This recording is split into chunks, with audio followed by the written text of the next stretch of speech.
একবার চোখ বন্ধ করে 1 সেকেন্ড ভাবেন, আজ আমরা যাদের রুহের মাগফিরাত কামনা করলাম, এই 20 বছরের ব্যবধানে, 30 বছরের ব্যবধানে, 10 বছরের ব্যবধানে, 50 বছরের ব্যবধানে, আবার এর পরের লোকেরা আমাদের রুহের মাগফিরাত কামনা করে।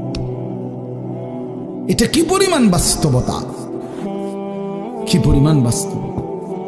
এটাকে অস্বীকার করার, না বুঝার কিছুই নাই।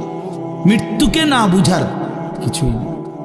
কারণ এত বেশি জলজ্জান্ত আল্লাহ তাআলা এটা আমাদের সামনে দেখাইছেন, এত মানুষের মৃত্যু আল্লাহ আমাদের সামনে দেখাইছেন, এটাকে অস্বীকার করার, না বুঝার কিছুই কিছুই নেই।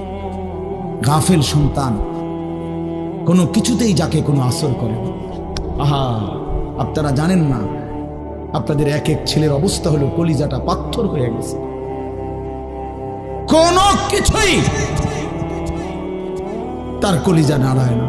এত শক্ত জানোয়ার যে খোদার 365 দিনে কোনো দিন ফজরের নামাজ পড়ে না, একদিনও না। মানুষের বাচ্চা এত বড় জানোয়ার হয় কেন? আরে তুই কোন মানুষের বাচ্চা?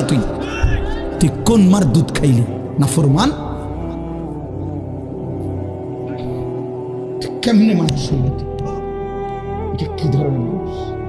একদিনও নামাজ পড়ে?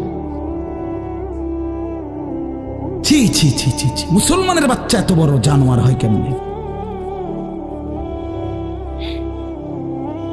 কোনদিন নামাজ পড়ে না, 6 মাসে 9 মাসে কোনদিন বলতে পারবে না নাফরমান কোনদিন 5 ওয়াক্ত নামাজ পড়ছে কিনা।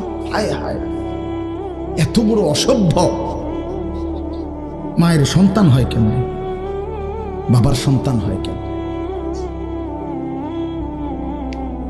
চিন্তা কর। কোনো কিছুই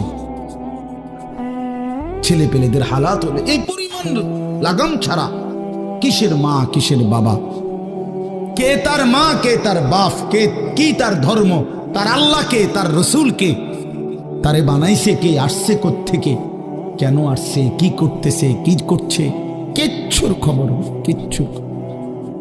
কিচ্ছুর খবর। আসে, হাঁটে, বুট খায়, বন খায়, মোবাইল টিপে, খারাইয়া মতে, বইয়া মতে, বন্ধু বান্ধবদের সাথে আড্ডা দেয়, মেয়ের পিছনে ঘোরে, অসভ্য অশ্লীল কথাবার্তা বলে। এটা কি এটা জিন্দিগি হলো?